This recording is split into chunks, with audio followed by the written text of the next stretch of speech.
Olá, boa noite. Começa agora o Jornal da Justiça desta quinta-feira, 20 de outubro. Plenário do TSE aprova por unanimidade resolução para garantir mais efetividade no combate à desinformação que compromete a integridade do processo eleitoral. Este é um dos destaques da edição de hoje e você vai ver também. Plenário do STF julga ação em que partidos políticos questionam a União por não liberar recursos do Fundo Amazônia. Ministro Luiz Roberto Barroso determina a compensação de parcelas da dívida pública de Pernambuco com perdas do ICMS. E ainda, o documentário produzido pela TV Justiça sobre os 34 anos da Constituição Federal.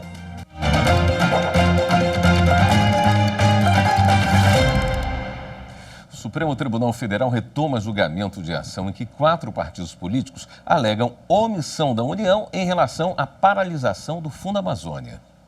Criado em 2008, o Fundo Amazônia serve para captar doações e assim financiar projetos de prevenção, monitoramento e combate ao desmatamento e de promoção da conservação e do uso sustentável da Amazônia Legal. As doações eram feitas pelos governos da Noruega e da Alemanha. Em abril de 2019, o Fundo Amazônia foi paralisado e deixou de incluir novos projetos para financiamento. 4 partidos, PSOL, PSB, PT e a Rede Sustentabilidade, ajuizaram no Supremo Tribunal Federal ação direta de inconstitucionalidade por omissão. Os partidos alegam que o governo federal extinguiu 2 órgãos do fundo, o Comitê Técnico e o Comitê Orientador, e cerca de 3 bilhões de reais estão represados, sem a contratação de novos projetos ou a implementação de qualquer medida de equilíbrio. Assim, pedem a reativação do Fundo Amazônia. Em outubro de 2020, a relatora da ação, ministra Rosa Weber, promoveu uma audiência pública sobre o tema e o processo foi levado a plenário para julgamento. Na primeira sessão, no dia 6 de outubro, houve as sustentações orais. Na retomada do julgamento, a relatora ministra Rosa Weber começou o voto destacando o papel do judiciário na questão ambiental.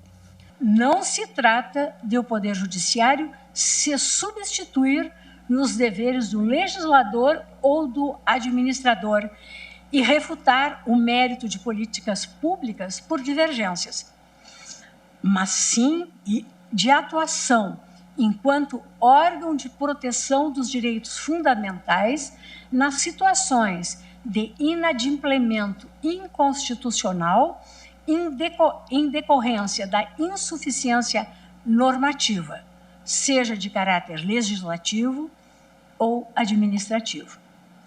Para o conhecimento da ação direta de inconstitucionalidade por omissão, na minha visão, basta a observância do pressuposto exigido, qual seja a alegação de omissão total ou parcial por parte do legislador ou do administrador no adimplemento dos deveres normativos de tutela. A relatora também trouxe dados sobre a evolução do Plano de Ação para a Prevenção e Controle do Desmatamento na Amazônia Legal, o PPCDAM. Nesse contexto, o PPCDAM foi a base da principal meta da Política Nacional de Mudança do Clima, de reduzir o desmatamento em 80% até o ano de 2020, em relação à média verificada entre 1996 e 2005.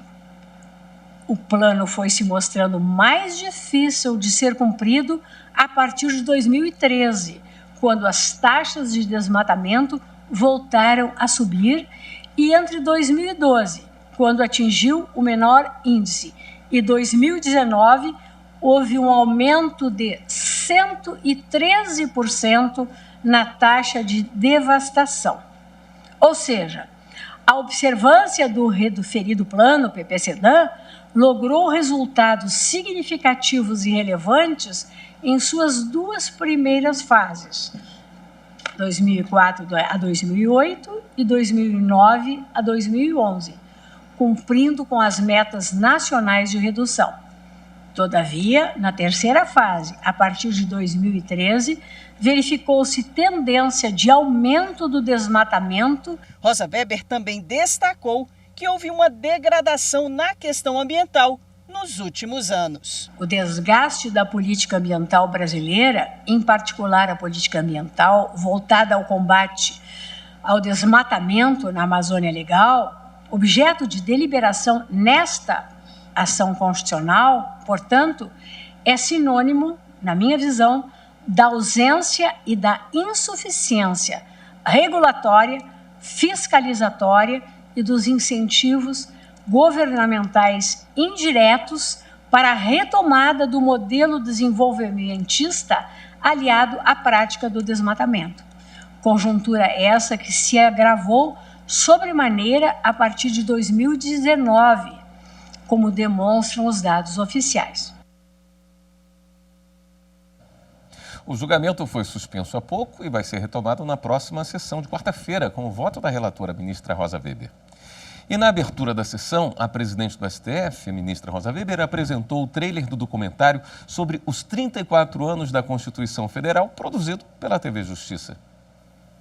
Eu convido a todos para assistir um trailer do documentário que foi produzido pela nossa TV Justiça em comemoração aos 34 anos da nossa Constituição Federal de 1988.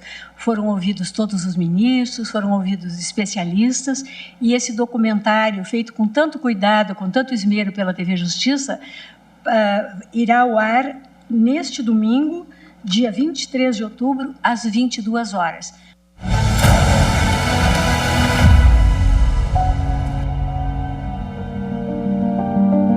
A Constituição de 1988, a Constituição Cidadã, foi um marco na história contemporânea do Brasil. Escrita por mulheres e homens eleitos pelo povo brasileiro, a nova carta virou a página do período autoritário do regime militar. Nossa Constituição completa neste 5 de outubro de 2022 34 anos desde a sua promulgação em 1988. Podemos celebrá-la sob vários prismas, com destaque para a relevância do compromisso com as conquistas democráticas na construção de uma sociedade livre, justa e solidária. A Constituição de 1988 fez uma transição muito bem sucedida de um regime autoritário, intolerante e muitas vezes violento para uma democracia constitucional. Nós temos tido o mais estável regime institucional desde 1889, portanto, desde a proclamação da República. É o maior período de estabilidade democrática no Brasil.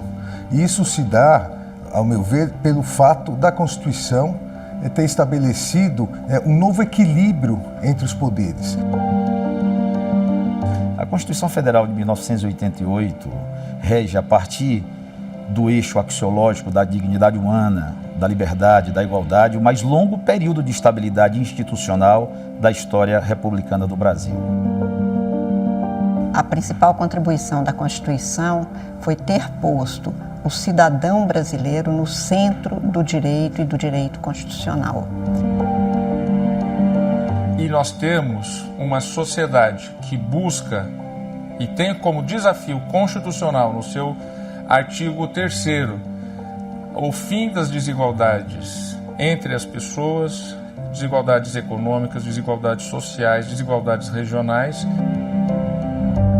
A institucionalização do Estado brasileiro e a criação de parâmetros para uma sociedade que preze a liberdade, a justiça e a solidariedade é, em meu modo de ver, o principal fruto que nós colhemos dessa Constituição de 88.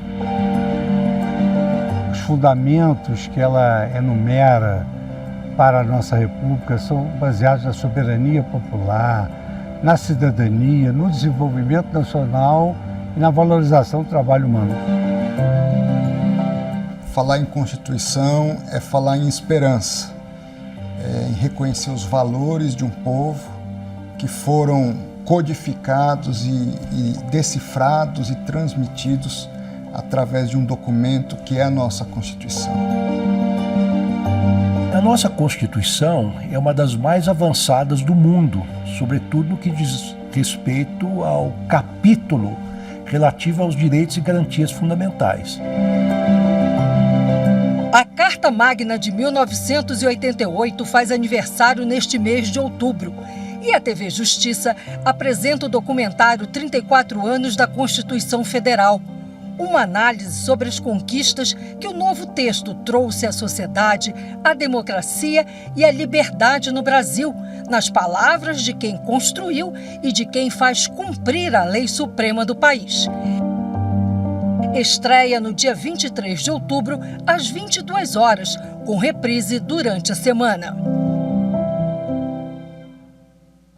A seguir, ministro do STF determina a compensação de parcelas da dívida pública de Pernambuco com perdas do ICMS. Voltamos em instantes.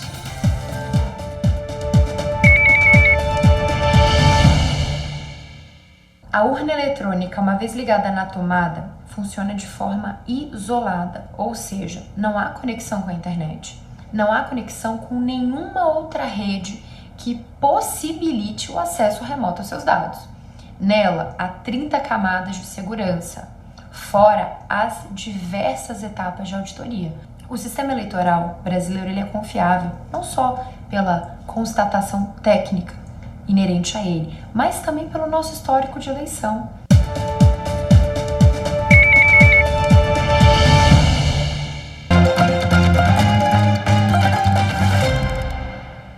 O ministro Luiz Roberto Barroso, do Supremo, determinou que a União compense da dívida pública do Estado de Pernambuco as perdas de arrecadação de ICMS sobre combustíveis e outros produtos. O imposto é a principal fonte de arrecadação dos estados. Os estados vêm sofrendo perdas de arrecadação desde o meio do ano. Foi quando o governo federal editou uma lei complementar que limitou a 17% e 18% a alíquota de ICMS sobre combustíveis, gás natural, energia elétrica, comunicações e transporte coletivo. Em Pernambuco, só no segundo semestre deste ano, as perdas chegariam a 1 bilhão e 800 milhões de reais. Por isso, o Estado entrou com uma ação aqui no Supremo pedindo para abater as perdas da sua dívida pública. Na decisão, o ministro afirmou que a União não pode surpreender os estados com perdas de arrecadação significativas, desorganizando suas finanças, e não providenciar mecanismo imediato de reparação. Disse também que o governo federal não pode desconsiderar que o ICMS constitui a principal fonte de receita dos estados e que muitos deles, ainda em situação de calamidade financeira, não terão como cumprir os seus deveres constitucionais e legais com uma queda de arrecadação tão expressiva e brusca. O ministro determinou que a União compense as perdas de arrecadação de ICMS desde julho passado das parcelas da dívida pública a vencer. Isso vale para as perdas que excederem a 5% em relação ao que foi arrecadado com o imposto em 2021. O governo federal também não pode inscrever o Estado como inadimplente em qualquer cadastro federal. O Tribunal Superior Eleitoral aprovou nesta quinta-feira, por unanimidade, uma resolução que trata sobre o enfrentamento à desinformação que tanto prejudica o processo eleitoral. As fake news e os conteúdos injuriosos, difamatórios ou com discursos de ódio estão na mira do TSE. A norma aprovada estabelece que, após uma decisão da Corte para a retirada de algum conteúdo irregular na internet, a própria presidência do TSE poderá determinar que a mesma decisão seja aplicada a conteúdos idênticos que tenham sido republicados em outras páginas. Com a medida, torna-se desnecessária a abertura de um novo processo para a exclusão de material repetido. Durante a sessão, o presidente da Corte, ministro Alexandre de Moraes, destacou o aumento significativo nos casos. Houve um crescimento, para que todos tenham uma ideia, de 1.671% no volume de denúncias de desinformação encaminhadas às plataformas digitais em comparação com a eleição passada de 2020. Houve a necessidade de publicação de mais de 130 novas matérias com desmentidos e esclarecimentos sobre casos de desinformação, notícias fraudulentas, não só de um candidato em relação a outro, mas também em relação à lisura do processo eleitoral, em relação, num primeiro momento, às urnas, e isso me parece que foi sanado, não, a partir do segundo turno, não houve um aumento, houve uma diminuição dessas fake news que se direcionaram para as pesquisas eleitorais, ou seja, continua havendo uma desinformação. Houve também um aumento dos episódios de violência política via redes sociais de 436% comparado a 2018, ou seja, houve todo um planejamento, todo um combate à desinformação, com absoluto êxito no primeiro turno, e que nesse segundo turno, principalmente nessa reta final, será aprimorado. Na mesma sessão, o plenário do TSE, por maioria, determinou que até o dia 31 de outubro seja suspensa a monetização dos canais Brasil Paralelo, Foco do Brasil, Folha Política e Dr. News no YouTube. Esses canais são mantidos por pessoas jurídicas e o impulsionamento de conteúdos político-eleitorais por essas empresas fica proibido até o fim do segundo turno das eleições. Também foi suspensa a exibição do documentário Quem Mandou Matar Jair Bolsonaro, da Brasil Paralelo, até a mesma data, sob pena de multa. O ministro Gilmar Mendes, do Supremo, recebeu o presidente do Conselho dos Tribunais de Justiça Estaduais, José Laurindo de Souza Neto. O encontro foi para falar sobre o cumprimento da decisão do STF, que previa a transferência de presos responsáveis por menores de 12 anos ou por pessoas com deficiência para o regime domiciliar. O presidente do Conselho dos Tribunais de Justiça Estaduais veio ao Supremo Tribunal Federal apresentar uma prestação de contas sobre a aplicação de políticas públicas voltadas para filhos de presos menores de 12 anos ou com deficiência. Em junho deste ano, a segunda turma do STF confirmou decisão do ministro Gilmar Mendes, que determinou a realização de mutirões carcerários para identificar presos responsáveis por menores de 12 anos ou por pessoas com deficiência que possam ser transferidos para o regime domiciliar. A transferência é possível desde que o preso atenda aos requisitos do Código Penal. O presidente do Conselho dos Tribunais de Justiça explica que esses requisitos garantem que não haja risco à sociedade e, ao mesmo tempo, busca promover o bem-estar da criança ou da pessoa com deficiência. Se procura exatamente tutelar, o marco da primeira infância, tutelar as crianças de até 12 anos, cujos pais estejam em regime fechado, que possam estar em regime domiciliar, levando em consideração a existência de crime não violento ou grave ameaça, em hipóteses que permitam esse atendimento a essas crianças de até 12 anos e com pessoas também com necessidades especiais.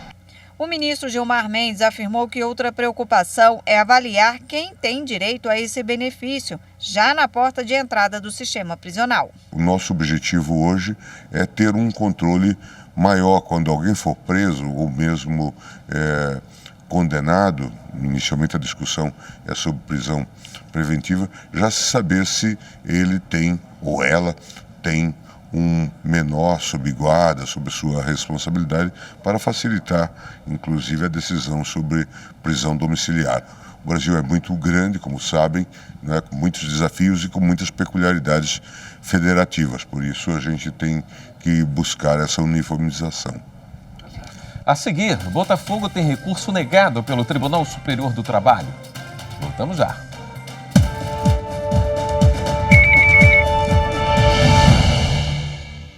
A urna eletrônica garante que o maior número de pessoas possam participar das eleições por meio dos seus votos.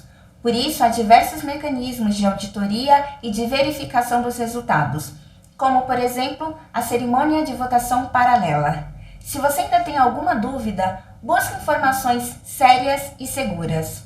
A urna eletrônica é o portal para a democracia no Brasil. Defendê-la é garantir eleições limpas, transparentes e seguras.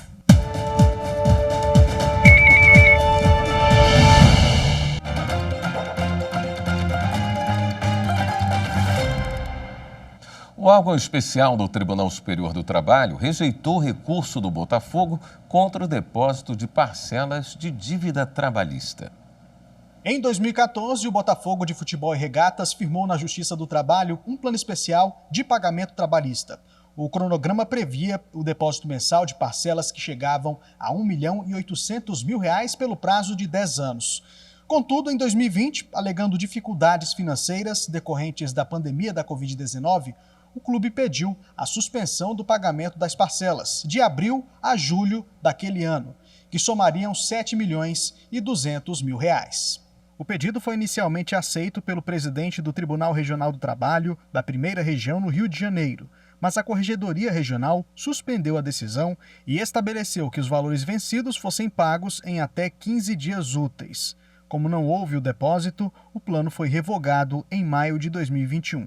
A determinação foi mantida pelo TRT, que rejeitou sucessivos recursos do Botafogo. O Botafogo recorreu ao TST e o caso foi analisado pelo órgão especial. O clube sustentou que a pandemia configura situação de força maior que justifica a suspensão dos pagamentos do plano especial.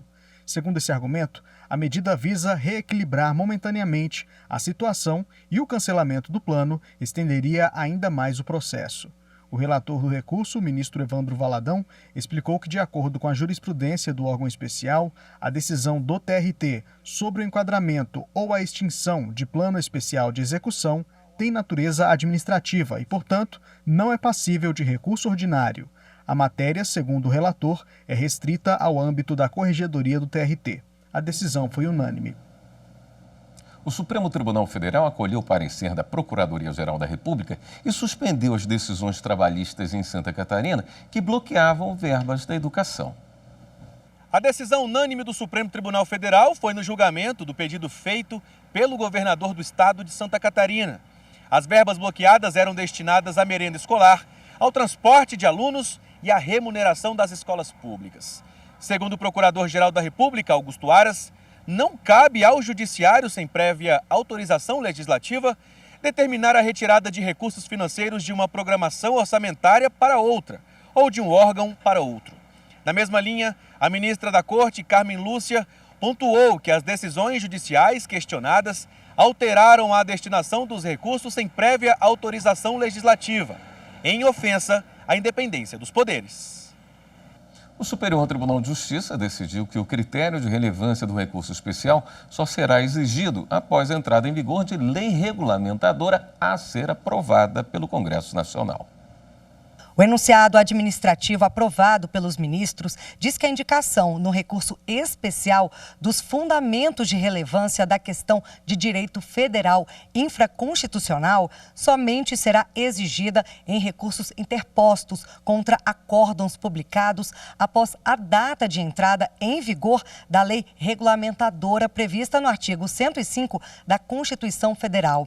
Esse trecho foi alterado com a promulgação da emenda constitucional 125 de 2022, que criou um filtro para a admissão de recursos especiais, o chamado filtro da relevância.